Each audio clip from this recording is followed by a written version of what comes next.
Bienvenidos, queridos hermanos, a este espacio, a esta posibilidad hermosa, inspirada en el amor, dirigida por el amor y en la que pues nos encontramos, independientemente de lo que en la ilusión del tiempo y el espacio pueda parecer el momento en el que puedas encontrarte con este canal. Si no me conoces, pues me llaman Maylen Berenguel y este es mi canal Maylen Berenguel, recuerdo no dudar. Si aún no te has suscrito, hazlo, haz clic, comenta y comparte. Tus comentarios ayudan a que el algoritmo de YouTube pues nos pueda reconocer y proponer y así vamos ayudando, contribuyendo a que esta comunidad bonita pues simplemente crezca y se expanda en esta convicción absoluta de que estamos aquí únicamente para ser útiles al espíritu. Vamos entonces a continuar con nuestra experiencia hermosa de nuestros discernimientos, que es nuestra experiencia de estudio y comprensión de un curso de milagros respecto de los principios y las lecciones. Vamos concatenando entonces principio 17, lección número 17. No veo cosas neutras. Un título de la lección que ya nos va ubicando y nos va diciendo, Y además el verbo ver, que ya hemos hecho mención al hecho de que una cosa es ver, otra es mirar y otra es observar, pues va dando mucho trabajo. Entender también que para un curso de milagros muchas veces ver lo utiliza como sinónimo de pensar. Venimos de la lección 16, donde se nos dice, no tengo pensamientos neutros. Y ahora se nos dice, no veo cosas neutras. Vale decir, no pienso cosas neutras. ¿Ok?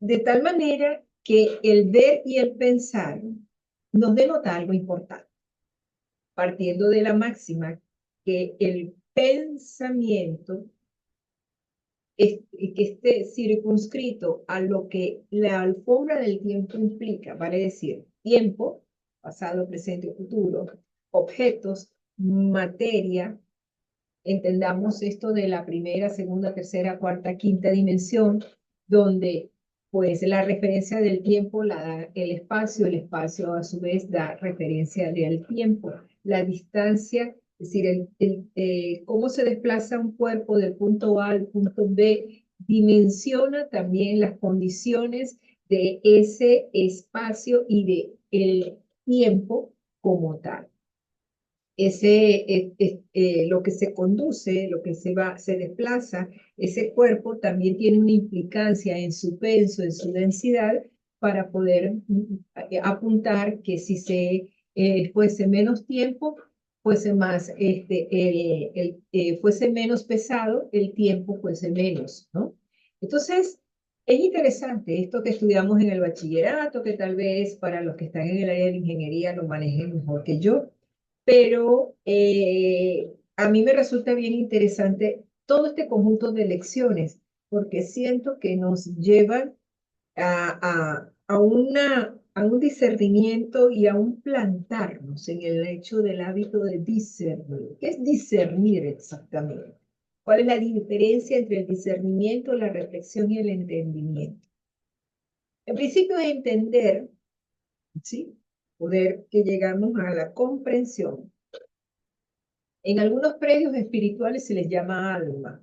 El curso de milagros no detalla a alma, espíritu, no lo diferencia.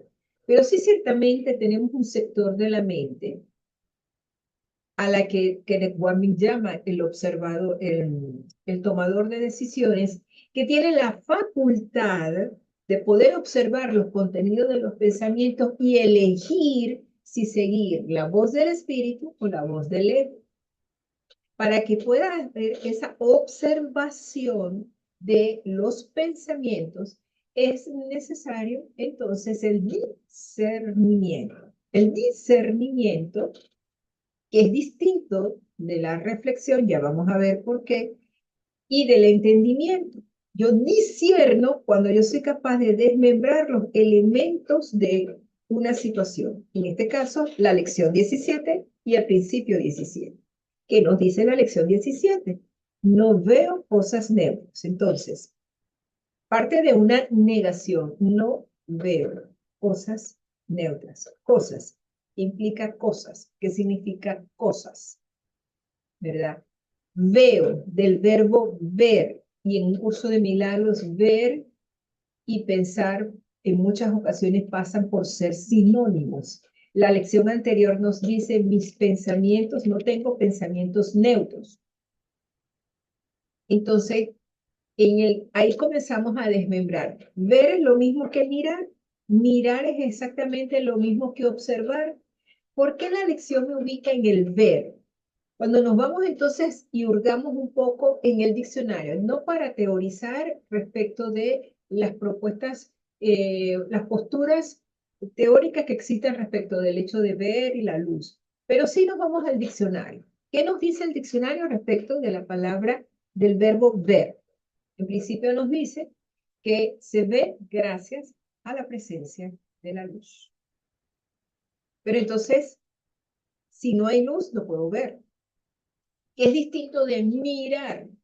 Mirar, que parece que mucha gente lo usa como sinónimo de ver, es el hecho físico, donde mis ojos, bueno, con anteojos, con lentes, me soporto, estos ojos son miopes y hay un tema allí de presbicia, sin embargo, para leer en distancias cortas, pues lo tengo que hacer sin los lentes, porque si no, no podría.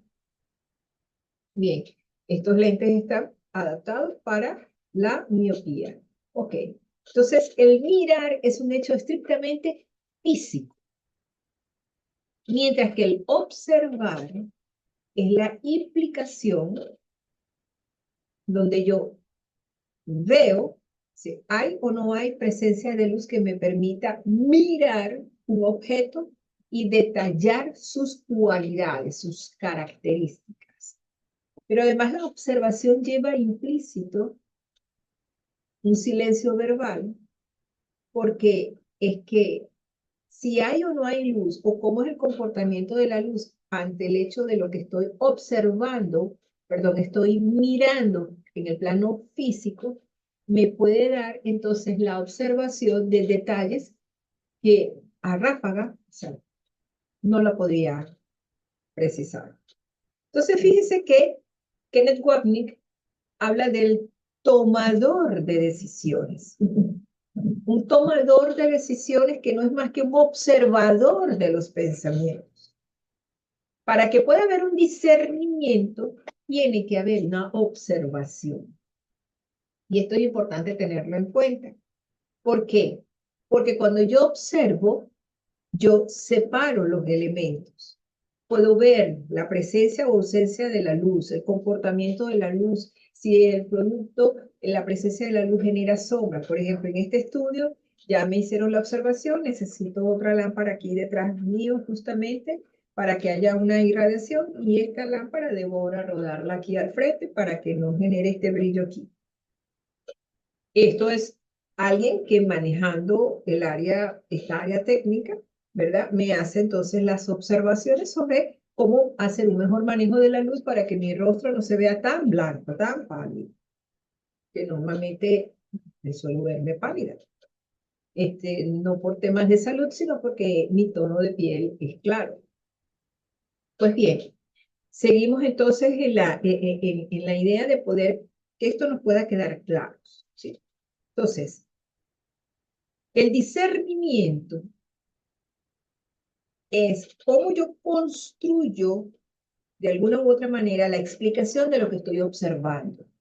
El discernimiento se hace de manera escrita u oral, pero que implica tomar en cuenta los componentes de la situación, los elementos de la situación.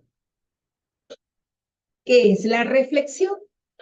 La reflexión surge cuando yo puedo verme reflejado en eso que estoy discerniendo, en eso que estoy observando.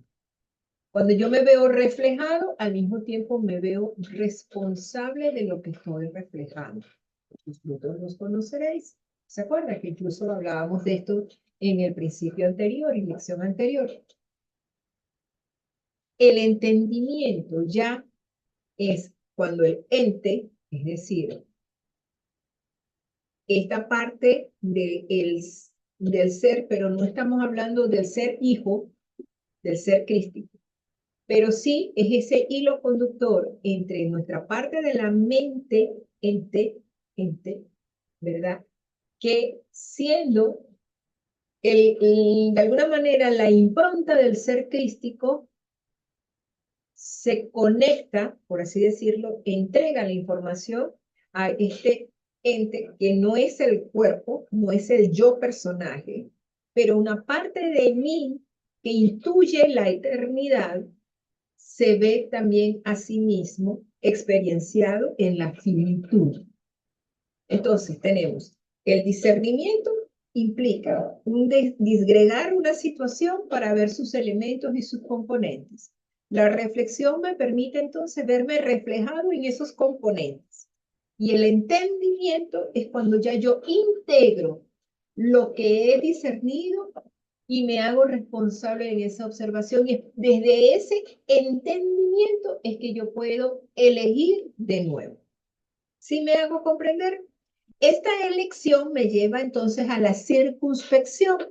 La circunspección viene a ser ese actuar de manera coherente con lo que yo he elegido seguir. Sigo la voz del Espíritu, entonces voy a cultivar hábitos de pensamientos amorosos, integradores, pensamientos que me recuerden de la unidad que soy en la mente con todos mis hermanos en los términos del curso de milagros, por supuesto. Entonces, todo esto un poco para que podamos comprender, ojalá así sea, y si hay algún comentario, pues no, la necesidad de aclararlo, de ampliarlo, podríamos hacer incluso un especial solo para hablar de esto.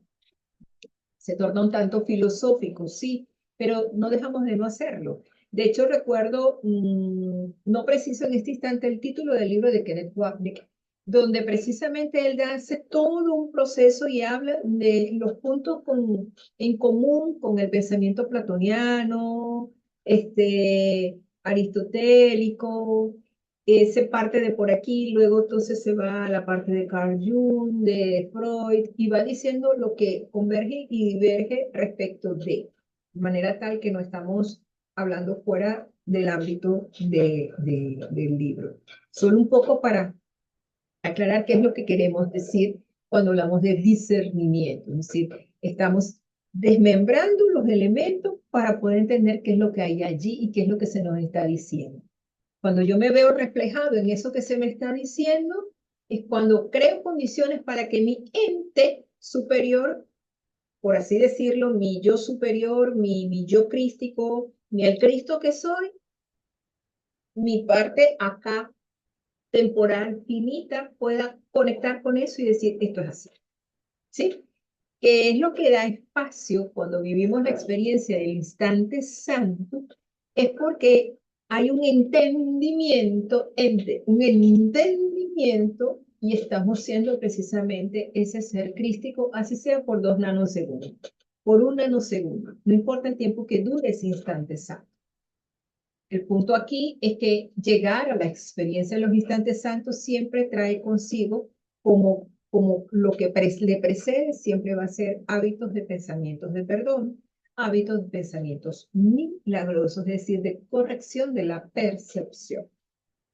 Creo que esto podríamos por ahora dejarlo un poco hasta aquí, esta aclaratoria, en función de lo que se nos plantea en esta lección 17 y principio 17 que además incluso es interesante porque incluso hace 2 semanas compartía con las viajeras del primer grupo de Encuentro Santo 1 de la formación y les decía que pude hacer conciencia, ¿verdad? En un momento de estudio, preparando material precisamente para compartir con ustedes cómo lo que son los procesos, el proceso del desarrollo de la confianza es el mismo esquema de cada una de las lecciones y subcapítulos del libro.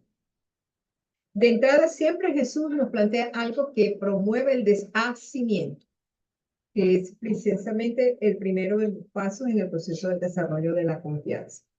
Y allí nos va llevando hasta que en el último párrafo del subcapítulo o en el último párrafo de la lección cierra con lo que conecta con el logro.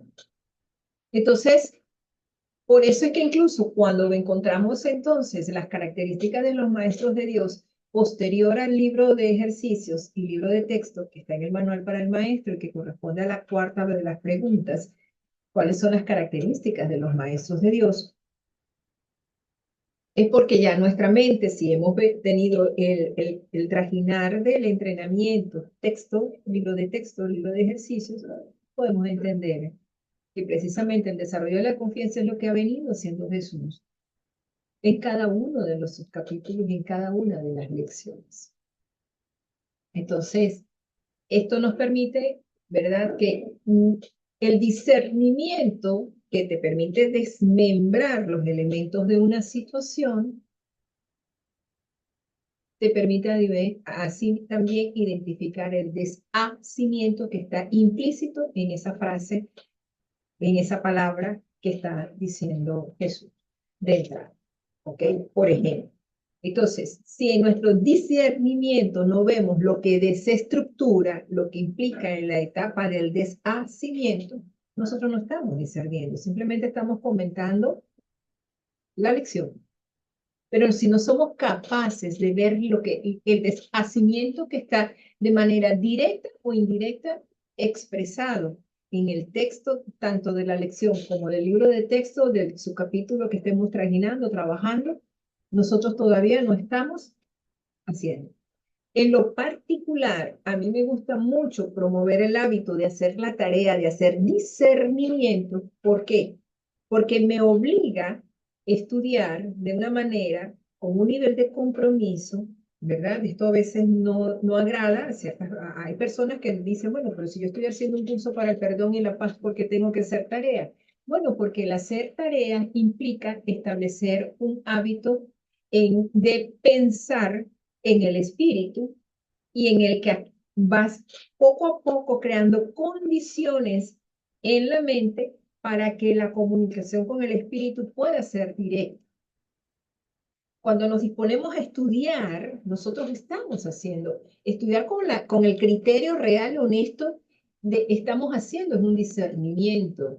Aquello que me va tocando es lo que me permite ver lo que me refleja. Entonces, mi reflexión, ¿verdad? Y lo que integro es mi entendimiento y con base a ello yo decido qué voz voy a escuchar. Y esa voz que yo escuche me va a dar circunspección y así me va a dar coherencia.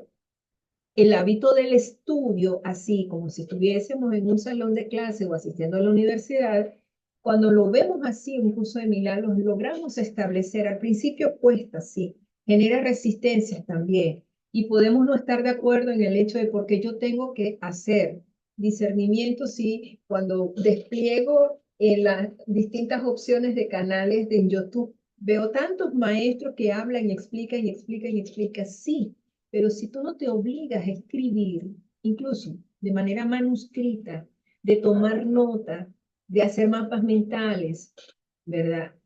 Tú simplemente estás recibiendo, pero la comunicación real se establece cuando tú estudias. E incluso te distancias también de la multitud de opciones que estamos en las redes, por lo menos por una semana, hazlo. Y pregúntale y dile al Espíritu Santo, ya sin seguir la voz de nadie, solo quiero encontrar tu voz aquí. Ya no es la interpretación de los maestros, que los hay maravillosos. Yo de hecho los sigo a muchos de ellos, pero también estoy haciendo como especie de dietas. Hace poco pasé casi 3 semanas sin ver a nadie más, sin ver absolutamente, y generando contenido, es decir, que todo el contenido, todo lo que pude grabar, lo que pude mostrar y compartir con ustedes, Made in House, conexión directa, pum, y entregado. Esa dieta, por así decirlo, entre comillas, dieta, de escuchar a otros, me permitió conectar, que fue cuando pude ver, por ejemplo, en esos días fue cuando pude ver realmente cómo el desarrollo de la confianza, los pasos del desarrollo de la confianza se dan absolutamente en todo el libro. en todo el libro y todas las lecciones tienen la misma estructura. Creo que por allá, por la lección 11 o 12, yo compartí ese esquema a propósito de la lección y el principio, ¿verdad? Pero los invito a eso. Hagamos dieta de las redes, aunque todos estén vinculados al contenido del curso, de escuchar a otros. Haz la dieta, por lo menos por una semana. Y permítete durante esas semanas solo escuchar al Espíritu Santo o a Jesús a través del libro y vas haciendo un vínculo con el libro tan hermoso, lo digo por experiencia propia, que cuando yo estoy preparando, sobre todo en los últimos materiales, cuando lo estoy preparando, simplemente pienso y me voy así, así, tal cual. Y a donde me va, que abro, donde se van los ojos, tiene que ver exactamente. De allí, ir y venir de otros tantos capítulos y otras partes del libro. Porque la conexión, la comunicación, pues es más expedita, realmente, y además es real. Entonces, bueno, quería compartirles en principio lo del discernimiento, reflexión, entendimiento y circunspección. Y lo que hace exactamente el tomador de decisiones es discernir, reflexionar, entender y actuar. Eso es lo que hace el tomador de decisiones. Pero para eso, el tomador de decisiones se sirve entonces del hábito de la observación, que en la observación diferencia lo que es lo que mira directamente sus ojos, los sentidos de percepción, que es lo que está llegando como información a través de los sentidos de percepción, y si efectivamente esto lo está viendo bajo los efectos de la luz material o la luz del entendimiento. ¿Y qué es la luz del entendimiento? Básicamente, ¿en qué consiste la luz del entendimiento? Es que ya yo tenga un nivel de comprensión de lo que va diciéndome el curso y esto lo puedo mirar y lo puedo ver bajo la luz, o sea, bajo la guía de esto que ya he entendido. ¿Sí? Bien, perfecto. Vamos entonces a compartir pantalla con lo que representa ya el contenido de nuestra presentación. Dios. Hay una chica que vive en Barcelona, España. Ella es una coach de la voz, entrena a cantantes y ella tiene una expresión que a mí me encanta porque a través de ella he conocido de las cualidades vocales de muchos artistas, ¿no? Y entonces cuando algo a ella le impresiona, dice, madre mía del amor hermoso. Entonces, bueno, lo traigo a colación porque pueda que efectivamente lo que les acabo de compartir represente eso. Madre mía del amor hermoso. O sea, tenemos tarea. ¿Ok? Ok. Esta cita que la hemos encontrado en el capítulo 15, subcapítulo 11, párrafo 5, hace 1 y 2. Dice, mientras percibas el cuerpo como tu realidad, te percibirás a ti mismo como un ser solitario y desposeído. Y te percibirás también como una víctima del sacrificio y creerás que está justificado sacrificar a otro. Y sacrificar a otro, ¿sabes qué significa? Que no veas al otro como el santo hijo de Dios, que no lo veas espíritu, no lo veas desde la mente, de mente a mente, sino que tan solo lo condenes a ver como un cuerpo y un personaje. Sí. Madre mía del amor hermoso. Esto es un pollo yo, ¿sí? Un pollo yo rudísimo. Porque es que cuando yo quiero recordar a Pedro Pérez, recuerdo el cuerpo y al personaje. De la manera más honesta, vamos aquí a la etapa de la reflexión como bro. ¿Quién me está mostrando esto de mí? ¿Qué me está mostrando? ¿Qué me muestra a mí esta cita? Mientras percibas al cuerpo como tu realidad, te percibirás a ti mismo como un ser solitario y desposeído. Si el cuerpo es mi realidad, entonces evidentemente tengo que exhibir el cuerpo, entonces me falta pompa, no me falta pompa, me gustan mis mamas, no me gustan mis mamas, me gustan mis manos, las uñas, Me gustaría ser más alta, me gustaría ser más baja, no me gusta la barriguita, si me gusta la barriguita, si mis piernas fueran más gruesas, no son gruesas. Nos vamos al spa y queremos que con un masaje nos moldeen la figura para estar dentro de los estándares de belleza, entre comillas, de belleza, que cada vez que abro entonces una red social y me encuentro esas mujeres monumentales, que qué lástima que esa no sea yo. Y entonces cuando tú revisas, incluso sin curiosear tanto, detalles de la vida de esas personas, te dan cuenta que tienen sus periodos de soledad, de depresión. Y pareciera que lo tienen todo porque físicamente el cuerpo tiene la cuerpaza, tanto hombres como mujeres. Y llega un punto en que eso ya no les llena y sienten la necesidad de algo más. Una Marilyn Monroe es la mujer más deseada en su tiempo, de su década. ¿Y cómo terminó? Sumergida en una gran depresión. No se encontraba. Tenía la cuerpa, tenía la fama, tenía el dinero, pero no tenía lo más importante que era paz, porque no alcanzó a conectar con la esencia.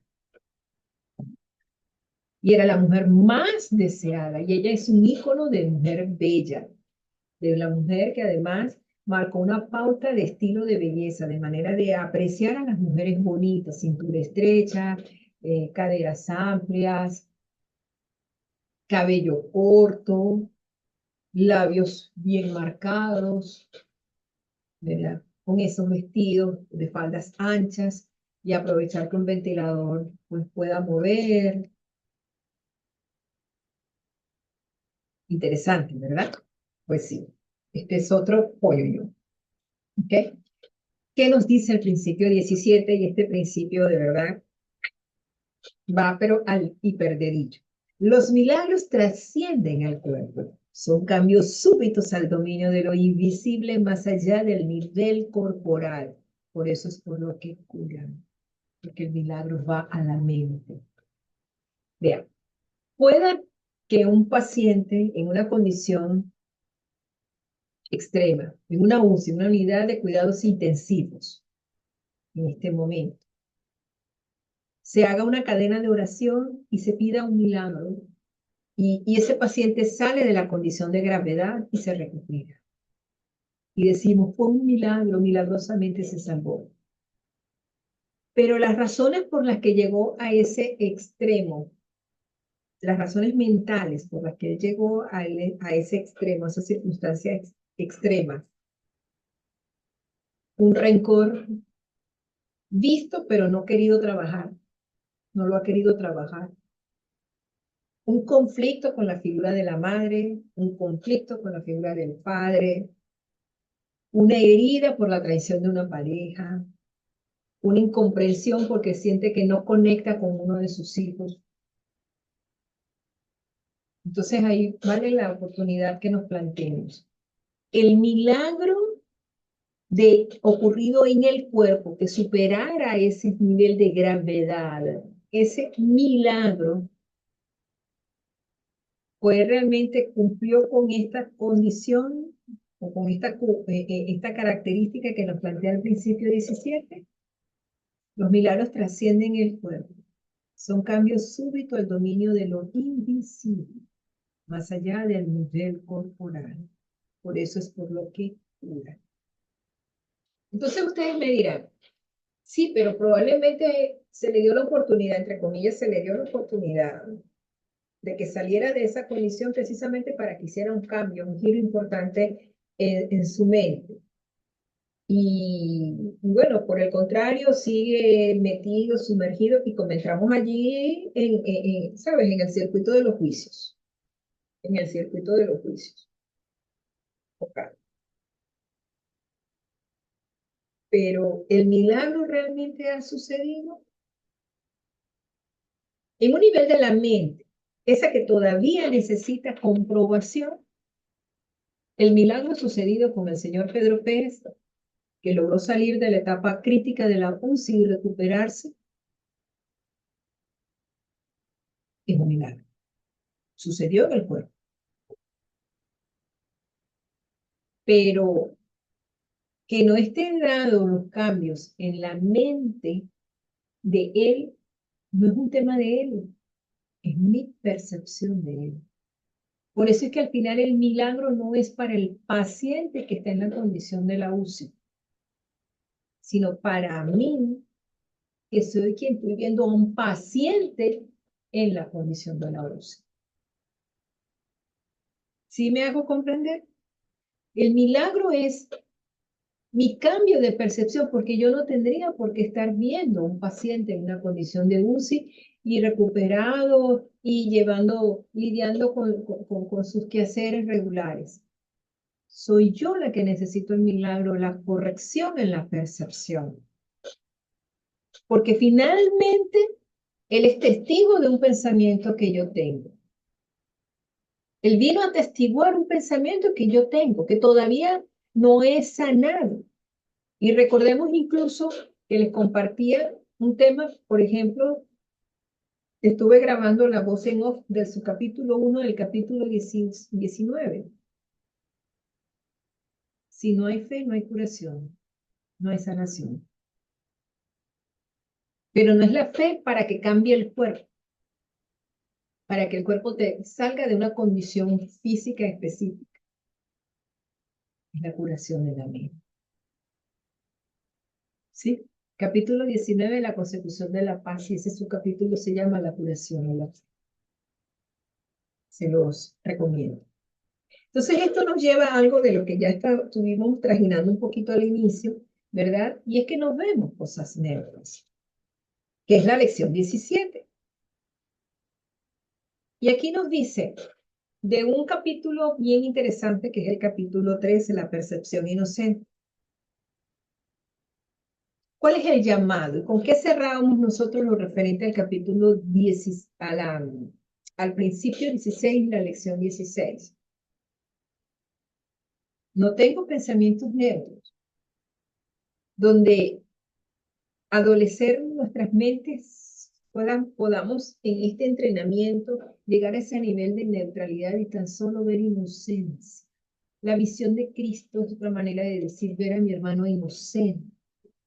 Inocente no es que estoy viendo un cuerpo incorrupto porque no haya tenido sexo, porque no haya tenido caídas, porque no tenga cirugías. No, es que yo pueda ver efectivamente una extensión de mi mente que está absolutamente alineada con la mente del Padre.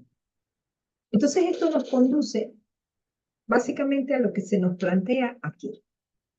La inocencia de Dios es el verdadero estado mental de su Hijo.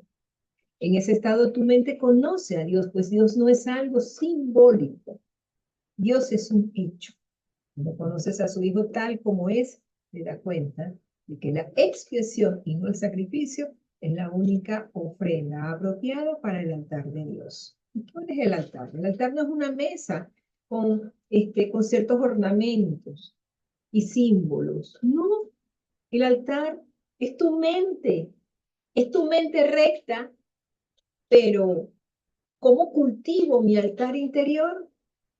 Pudiendo eso, discernir, reflexionar y entender que la única escucha posible es la de la voz del Espíritu. Entonces nos dice, el entendimiento de los inocentes es la verdad. Fíjense, es lo maravilloso que es esto.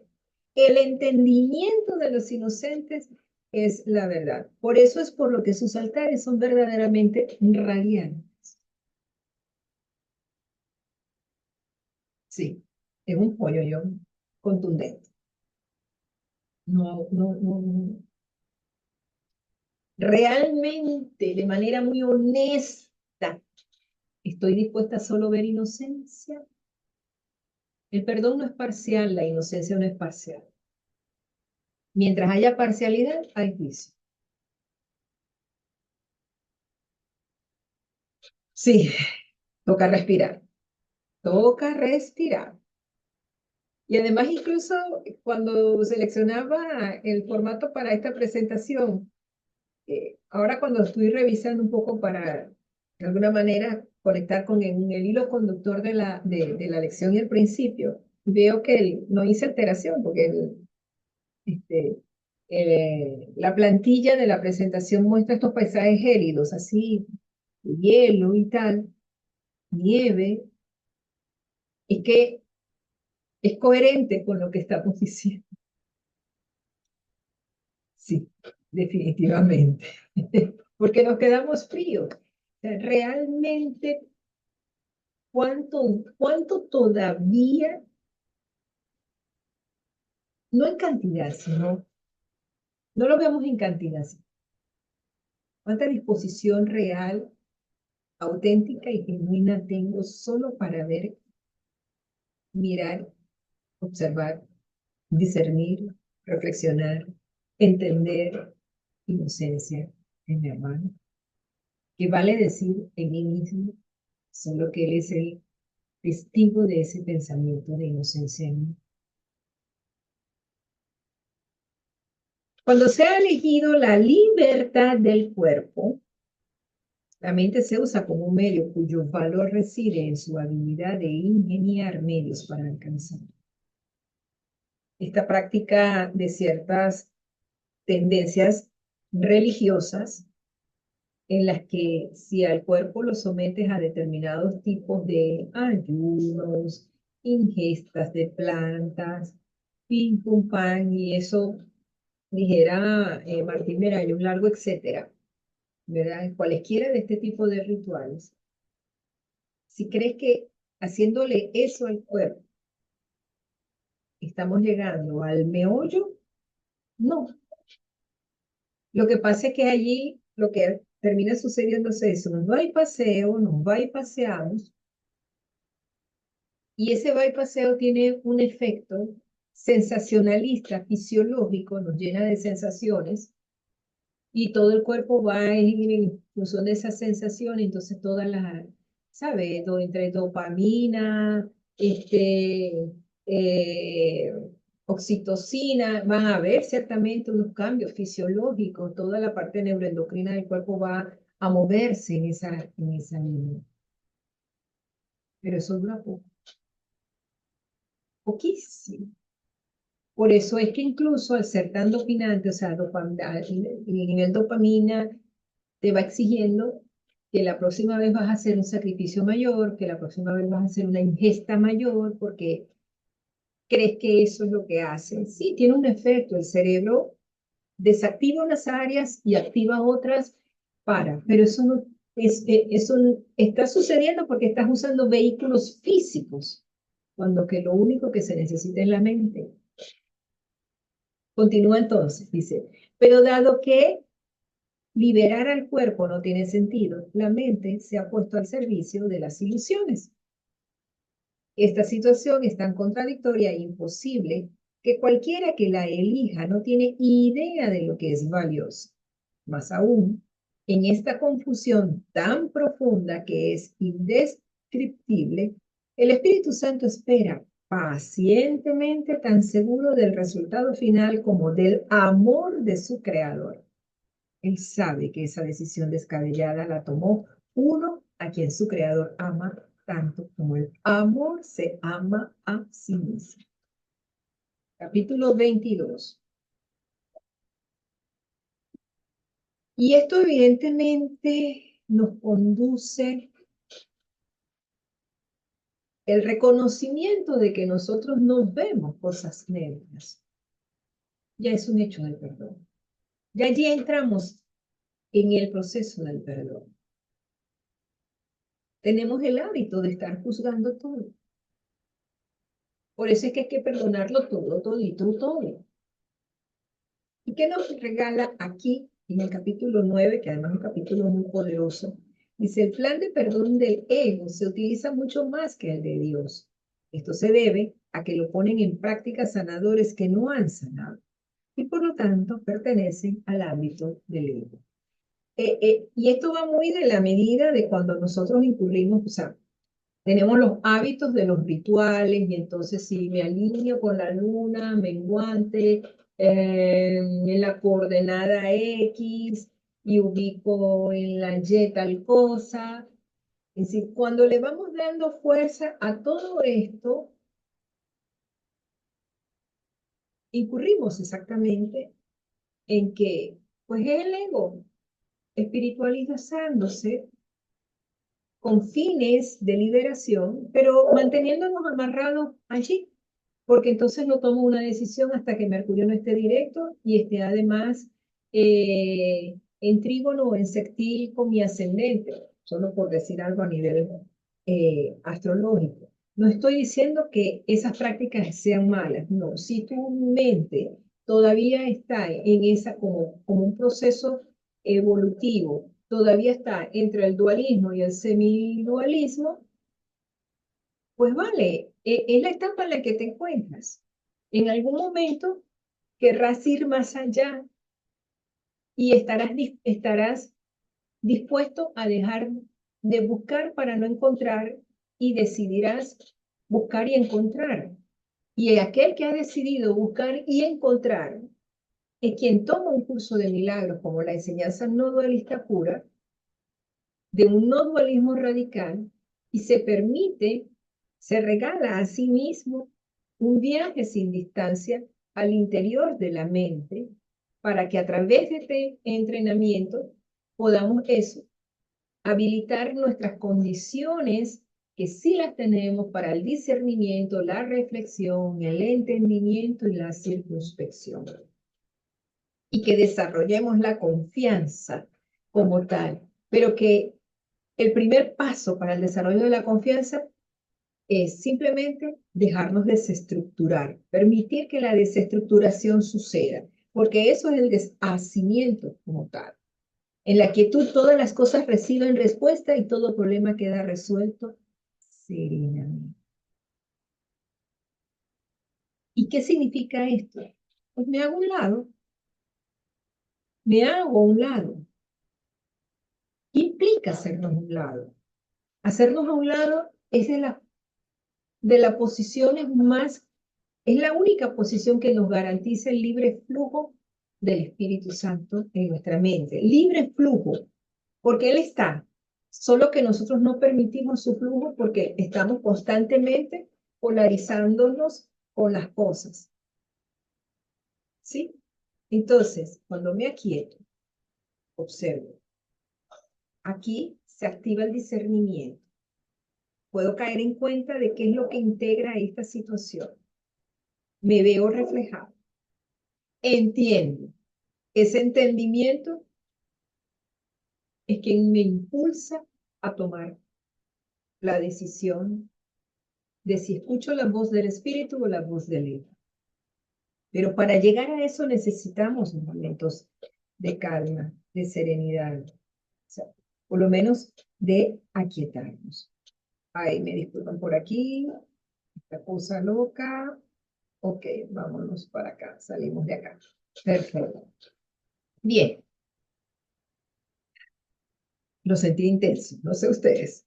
Pero bueno, estamos dispuestos a sus comentarios, a sus likes, a su compartir. Contribuyamos todos a que esta comunidad crezca, que el canal pueda efectivamente llegar. Y si después de escucharme decides también hacer una dieta, también incluso de escucharme, de ver este canal y a todos los demás, para decidir entrar en comunicación directa tú con el libro, ya no a través de las voces del espíritu a través de otros, sino la propia voz del espíritu a través de ti. Vale, te lo vas a agradecer muchísimo, te lo aseguro. Te lo aseguro. Haz una dieta de una semana, plantéatelo, una semana, después retomo. Perfecto. Voy a escuchar solo mi voz. Toma la lección en cuestión y comienza. No veo cosas neutras. Y comienza a leer. Esta idea es otro paso en el proceso de identificar causa y efecto. A ver, Espíritu Santo, ¿qué significa que esta idea es otro paso? ¿Qué implica esta progresividad? Que tengo que entender que toda causa tiene un efecto, que todo efecto tiene una causa. ¿A qué causa te haces referencia. ¿Quién realmente, qué es exactamente esa causa? Y así te vas adentrando en ese diálogo interno con el Espíritu. Y va a llegar un momento en que no vas a entender nada y te vas a parar y vas a decir, bueno, sigo después. No importa. Cuando retomes, también recuerda. Primer paso en el proceso del desarrollo de la confianza es el deshacimiento. Cuando sientas que te bloquea porque hay algo que se está moviendo dentro de eso que estás pudiendo discernir y lo que te está reflejando te está permitiendo, oh, ya va. Y es allí donde viene uno y dice, quiero seguir adelante o no quiero seguir adelante. Y es también válido. Bien, con esto nos despedimos, lo pudimos hacer en menos de una hora. Excelente, muy feliz instante santo.